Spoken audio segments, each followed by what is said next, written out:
Welcome to the class. We are going to look at stress in words in English. For this purpose, we are going to look at where the stress is exactly located in a word. In our efforts, continuing efforts to look at words in English for improving the way we speak, improving our pronunciation, and therefore making our language impressive when we speak. These elements of language like stress, syllabification, sounds, different places of articulations of sounds, different manners of articulations of sounds, these are important factors which will help us improve our language. These things build confidence in us. That is, the improved language, improved pronunciation, which plays a very vital role when we speak, makes us sound impressive, and thus in turn it builds confidence. So, in continuation with this effort, we are going to look at syllabification and stress. We have looked at syllabification, but particularly today we are going to look at stress. And remember, all these things are related to words. All these operations, all these things that we need to pay attention to are located within a word. So, a word, as we know, is a unit which is made up with sounds. So, sounds come in different sequence, that is consonant and vowel sound come in different sequence to make a word, which eventually will also have some meaning. So, this is what we mean when we say a word is a distinct meaningful element. A word in language is a meaningful unit when it comes to spoken language.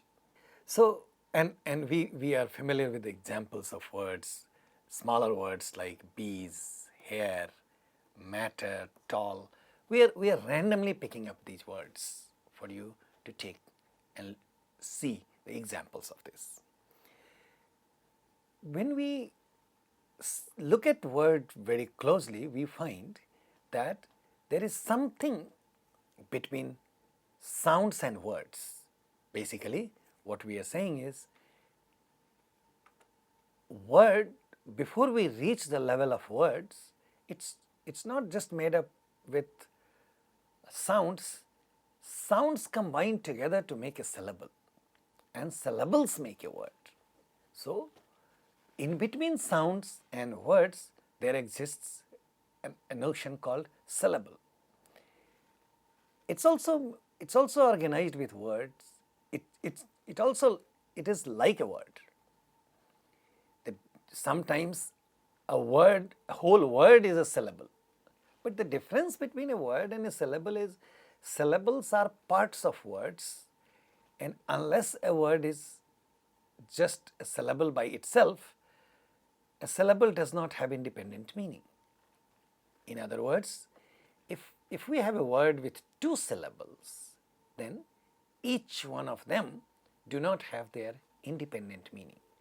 And also, the total meaning of that word is not the combination of the two meaning of the two syllables. To begin with, there is no meaning attested to syllables.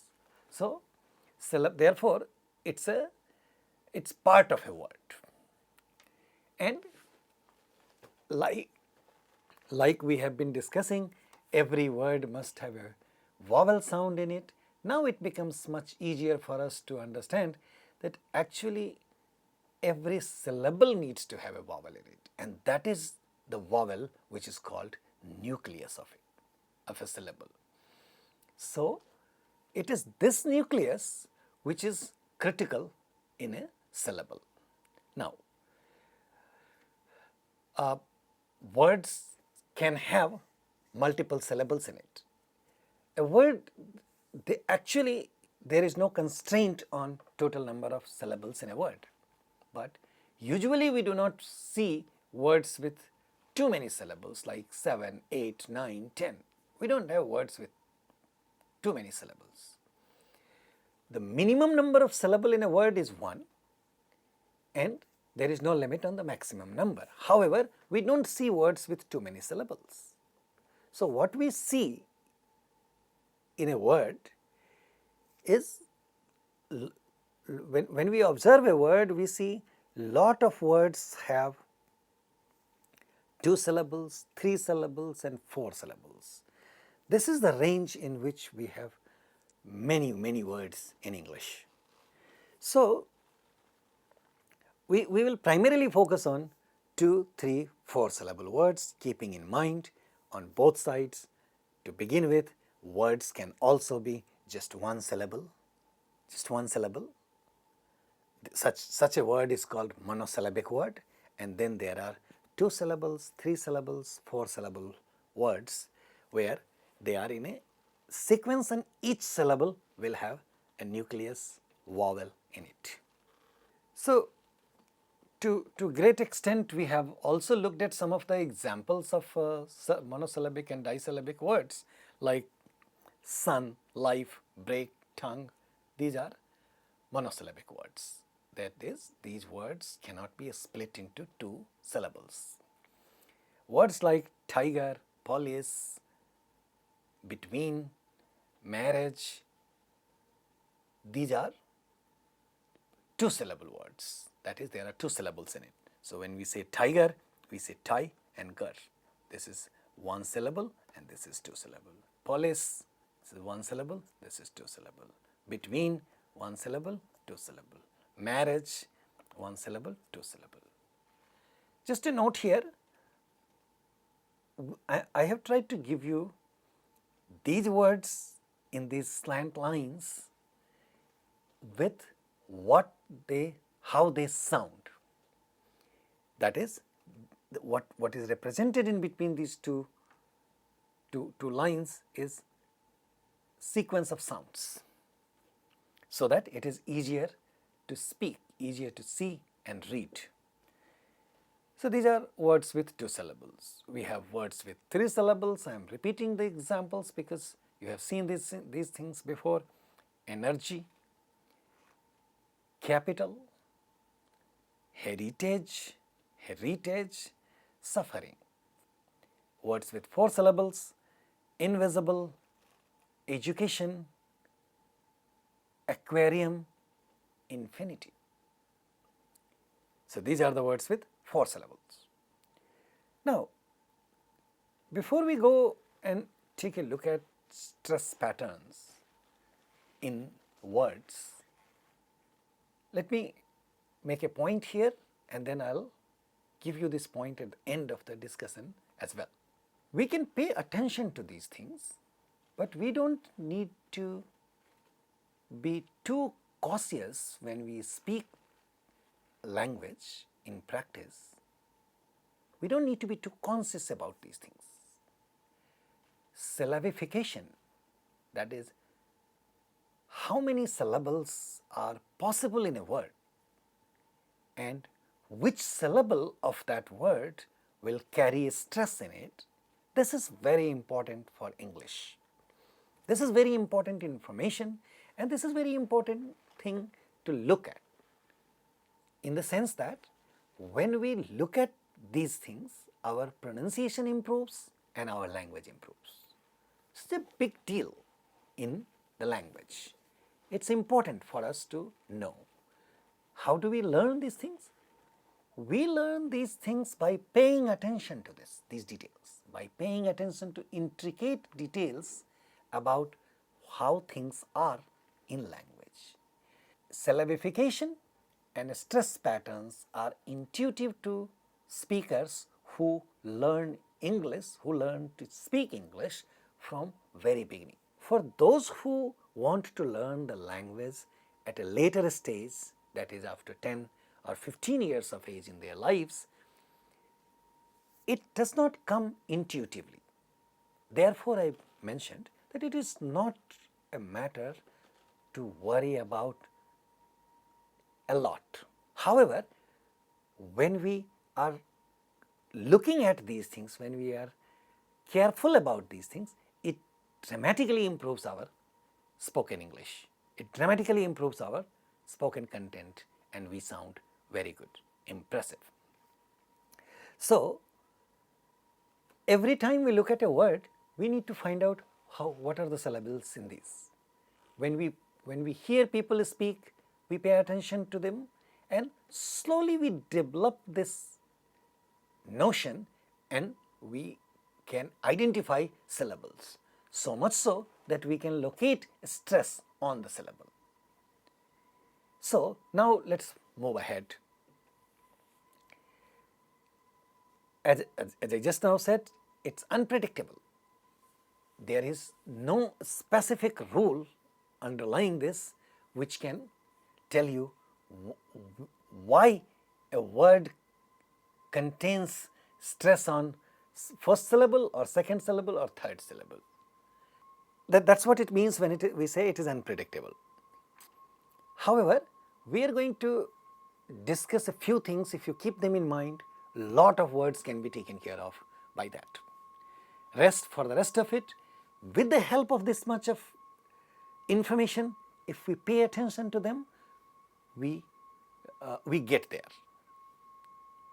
So let's look at some of them, some of these things. So the important part about syllables is every syllable will have a vowel sound in it, which is called nucleus of the syllable. Now, what becomes important about stress is when we start locating stress in a word, stress is on one of the syllables. So the discussion on stress becomes important when we have at least two syllables in a word. So we need to see, and the moment we have two syllables in a word in English, one of them is going to be stressed. So what is the general meaning of a stress? It's a technical term, stress. It's used very differently in other contexts when we are not talking about language. But the simple meaning of a stress in a word is one syllable in a word will be pressed upon, will be louder than rest of them. Okay? So just remember one word, clearly, distinctively louder, slightly louder than rest of the syllables. So if there is a word with only two syllables, one will be louder, one will be not louder. If there are three syllables in a word, one will be louder and two of them will not be. That is, two of them will not be louder. So what is important for us to see is, again, look at it. When there are two syllables, one of them must be stressed. And when one of the syllables, that means one of the syllables must be stressed, which also, at this point, it is also important for us to see if there are two or more than two syllables in a word, only one syllable can be stressed. In a word, we usually do not have more than one stressed syllables. There are some words in English which has got secondary stress, but they are not that prominent. Therefore, it's not important to talk too much about secondary stress, that is words with two stress. And even in the cases of secondary stress, the secondary stress is very mild. So the rule of thumb is, in English words, if you have more than one syllable is definitely stressed. And irrespective of the number of syllables in a word, that is, in a word which has at least two syllables, only one syllable can be stressed. These are the two critical factors which are universal in nature about stress for us to remember, to learn, to pay attention to. Rest of it, when you look at some patterns which work to a great extent, is words like, see, when you have a word, noun or when you have a word where a stem of the word is a noun or an adjective,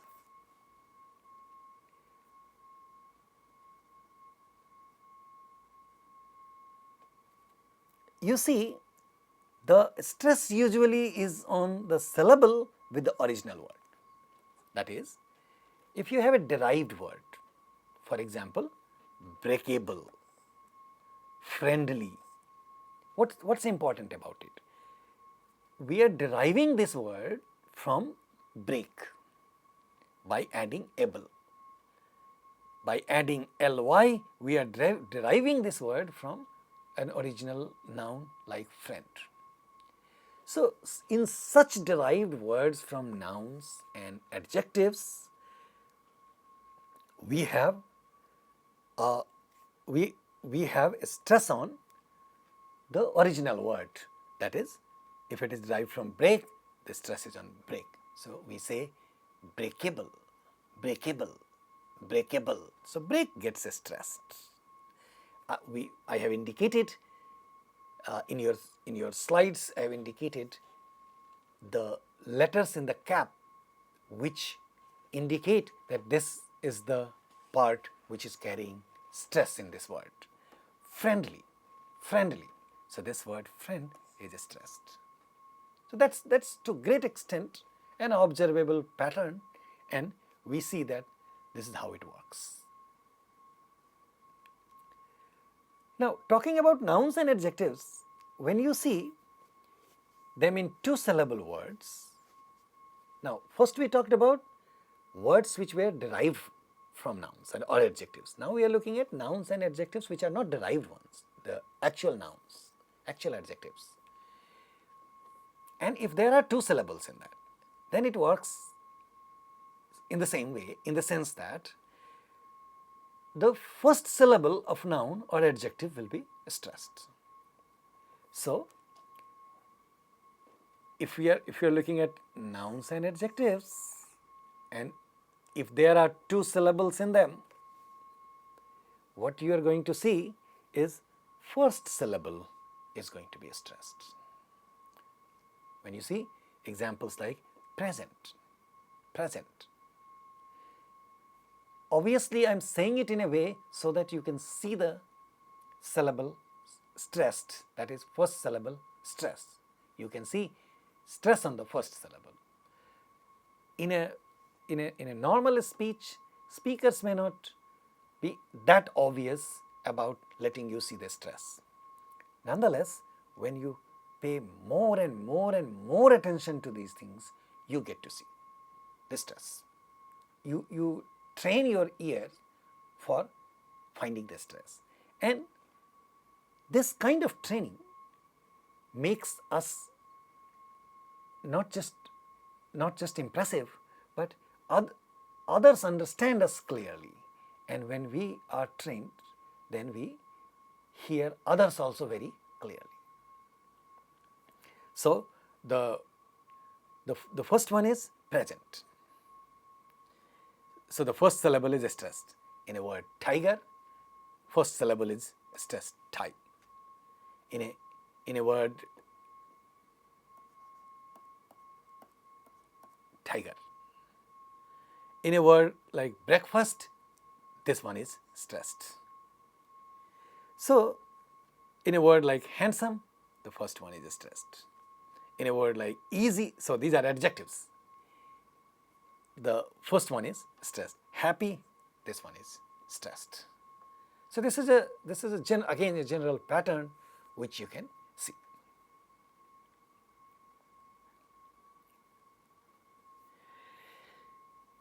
But what happens in a disyllabic words which are verbs, the second syllable is stressed. That is, we are calling it last syllable because we are talking about disyllable words. So, in a word with two syllables, the last syllable is the second syllable. So, if we have a verb like in this, to increase, so the second one gets stressed, increase, increase, begin, So this one will get a stress. Begin, to begin. Now,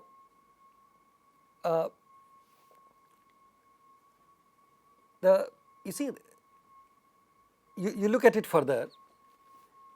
So if you see, you know that lot of words are used as nouns and also as verbs. How do we distinguish when it's a noun and when it's a verb?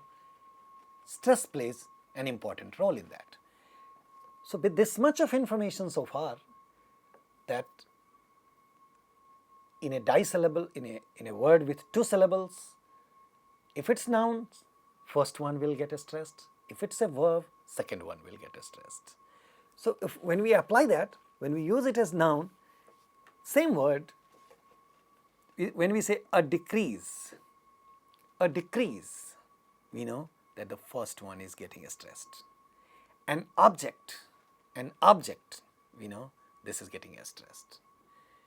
When we use the same thing as the verb, like we saw in increase and begin, we see to decrease. So the second one is getting stressed. To object, this one is getting stressed. Similarly, we see yet another pattern, that when we say compound nouns like bookshop and notebook, again the first one is stressed. So in a bookshop, the first one is getting stressed. Notebook, first one is getting stressed. So this much is the general pattern about nouns and verbs, derived nouns, derived adjectives, and how to differentiate between two things when the same word is used as nouns or verbs, and when we look at compound nouns. Rules are pretty much clear, that as long as it's a noun, first one is stressed, that is first syllable is stressed. If it's a verb, second syllable is stressed. We see some more pattern when we go to the second level of observing patterns. We see some more patterns, such as, there are a lot of words in English. I'm going to talk about sounds which end with shun. Like when we spell them in a word, we end the spelling with tion or sion, or some words end with cin. So in a word like station, education, in a word like permission, in a word like physician. So we notice that the stress is on the syllable which is right before this, these things, tion or sion or cian, or shun or shian. The stress is on the syllable right before that. So in a word like education, this has 4 syllables, education, but we see stress on this word, K. Permission, we see stress on this one. And physician, we see a stress on this one. Similarly, if there is a word which is ending in ik, lot of words end with that in English. Realistic, again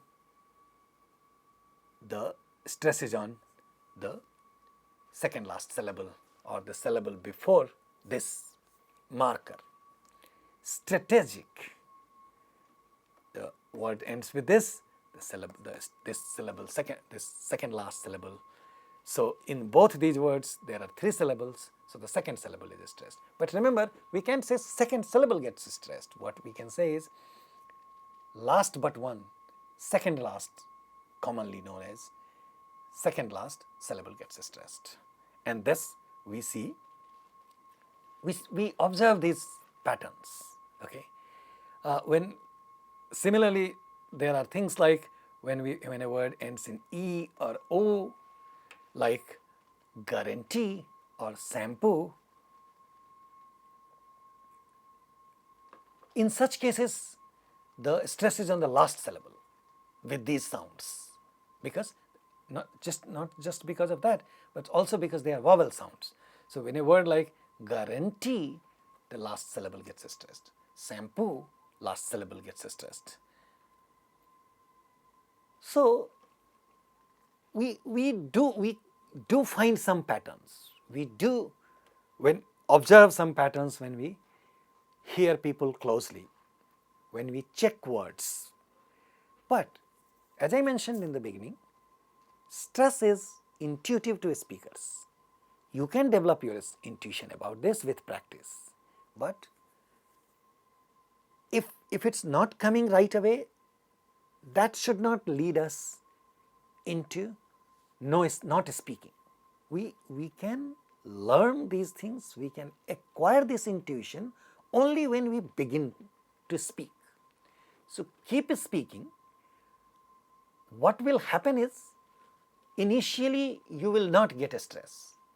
So I have tried to put it here that when you are in doubt, don't stress any syllable, just speak normally. Okay?